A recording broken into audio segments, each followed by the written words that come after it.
conference to preview our fixture against Manchester City. And if we can start off with Richard Graves from Sky Sports, please. Thanks, Andy. Hi, Carlo. How are you? Fine, thank you. Good to hear. First of all, can you bring us up to date with the latest team news ahead of tomorrow's game, please? Team news, not available for sure. Dominic Calvert-Lewin and Gabaman. The others are all okay. They are going to train today. Pickford yesterday trained and it was okay. We check again today, and if he's available, he's going to play. And what of Alan as well? Is he in contention? Aslan is in conception. He's fit. He's good. He had the control on Monday, and the control was okay, so available to play. And on Dominic Calvert-Lewin, how long do you see him being unavailable for? I think it's a matter of days, and we hope that he will be available on Saturday. Well, that's good news for sure. Now you've had time to look back at that Fulham game. Is it one that you look back on with disappointment or frustration, or is it a case that this team has exceeded expectations to an extent that we in the media perhaps look at games like Fulham and expect you to win? So, as I said a lot of times, unpredictable season. The game that seems easier than others, it become more and more difficult. We had experience against Newcastle. We had experience against Fulham. It's this kind of season. We are not the only team that lost at home. This kind of games, United lost, Liverpool lost, and so the only team that didn't lose this kind of game was Manchester City. This is the game that we are going to play tomorrow. Of course, we are frustrated. We are disappointed. We lost opportunity to climb the table with this game, and we have to find another solution to try to have to get points. We don't have. I have to say we don't have a lot of chance against Man City, but we have chance. I don't know how many chance we have to fight and to try to win, but we have chance because usually this kind of win we did really well. And so I have confidence. Of course, yesterday was not a good day because we were disappointed, frustrated. Today is the day of the confidence of the belief, and I believe that we can play completely different game. Well, I have to say also that we didn't have. When you talk about trying to find a solution, how difficult is that against a team like Manchester City, who are on this unbelievable run at the moment and seem to be, as you say, that step above? We have to find a solution, try to prepare the right strategy to play against them. Of course, we have to defend. This is absolutely normal. And we have to use our chance, our quality to play an efficient football. I think that we have to play, I don't know. So I know that we have to play with efficiency when we have the ball. Most of the time, City are going to have the ball, but sometimes I think that we have to use quality when the time that we have the ball. And a final question from me, if I can, Carlo. In your opinion, what did Manchester City and Pep Guardiola doing differently over this run of 16 games? Because they've played without strikers, they've won the game. Kevin De Bruyne, arguably their best player, has been injured. They still win the game. So what's changed with them? I think that the results coming from the quality of the player, from the organization of the team, for the fact that Guardiola is working on with this team for a long time, and so they have a lot of confidence in this moment. They have a real clear idea of football, and so it's not only one thing. There are a lot of things all together that means that is really Man City is really top team. Is the first candidate to win, for sure. Thank you, Carlo. Stephen from Premier League Productions, please. Carlo, just wanted to go back to Dominic Calvert-Lewin briefly. How important is he to the way that you play, and how difficult will it be for you to play in your preferred way without him against a team as strong as Manchester City? Calvert-Lewin is really important because give us the opportunity to play in different way, because we can play long ball. Without him, we lose some opportunities to play. But I have to say that we played really well without him also. We played really well against Wolves when we were without Richarlison, when we were without Calvert-Lewin. And so I'm not worried for the players that are not going to play. I have to be worried for the players that are going to play tomorrow. I know you've spoken about your excellent home form in the past this season, Carlo. How concerned are you about the home form and the impact it might have on your ability to finish in the top six? No, of course we have to improve. We have to improve. We are still in a good position on the table, not because what we did at home, because at home was not good enough. We lost a lot of games at home, but the position on the table, we deserve this position because what we did away we did really, really well. But the best game that we played at home were against top team like Arsenal, like Chelsea, where we won and where we were really focused. I hope we'll be the same tomorrow. And the fact that you now play the two most recent champions in successive games, Liverpool and Manchester City, how good a guide might this be for you as to where your team are and what you can go on to achieve if you can get good results against such strong opposition?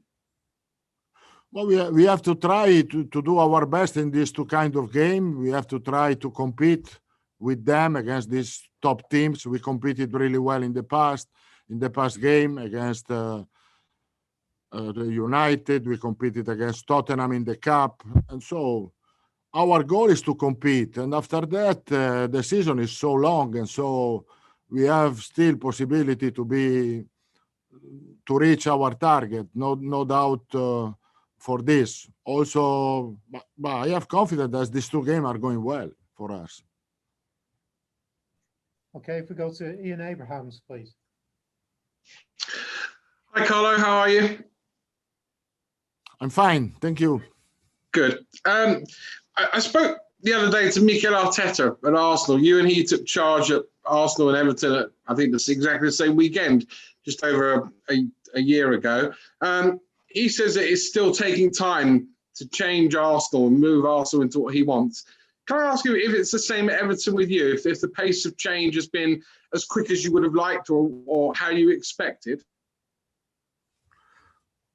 I think that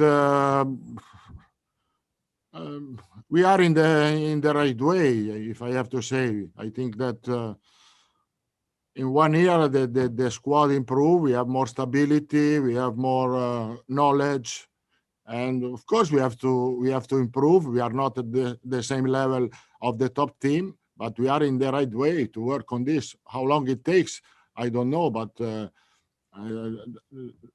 in 1 year the work that was done was good, I think, in every aspect, because we signed a good player we signed a good player in summer that they perform and they are performing in this period, and step by step this team is going to improve again.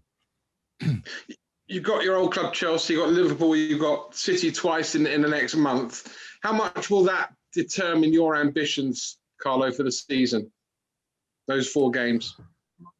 But I think that are not the games against City that are going to decide our ambition. Our ambition is still the same, to reach Europe at the end of the season, and it doesn't matter what happens against City. That it's easier to think that we are going to lose against City, but in football, you never know. We have confidence to do well, but also we lose, our target is not going to change. We have time to reach the target in the next months. And finally, a question you've probably been asked a million times. Football fans and journalists always like to ask these. Where in terms of Premier League history, and you've been successful in the Premier League, which is why I'm asking you, where in terms of Premier League history would you rank Pep Guardiola? Would you think he's one of the top coach we've had, or would you put him just below Sir Alex Ferguson? Where would you put him? It's really difficult to compare. I can judge the work that Guardiola is doing. I can judge the work that the Guardiola did. I can judge his style of play, how he managed the teams. I think for what he did and for what he's doing, he can be considered one of the best managers in the world. This is no doubt for this. I have a lot of respect of what he's able to do with his team, what he did in Man City, what he did in Bayern, what he did in Barcelona. So he doesn't have to. I think he reached the top without doubt. Mike Hughes, Radio Merseyside. Hi there, Carlo. Hi. You hinted at it before. Everton have seemed to do better against the better teams this season. Do you think that possibly the burden of expectation when you're coming up against the perceived lesser teams is something that weighs heavy on the shoulders of the players? Because, you know, the matches where you could have made progress and got into the top four or moved higher up the table, it just hasn't happened for you, not just with the result, but with the performance as well. I think it depends. It depends. I think that this kind of may are the signal that we have to improve for sure on the mental aspect, first of all. So, but every game has its own story. If against Newcastle, we said that we were our mental aspect was not good. To judge the game against Fulham, there was also the physical aspect that affected us.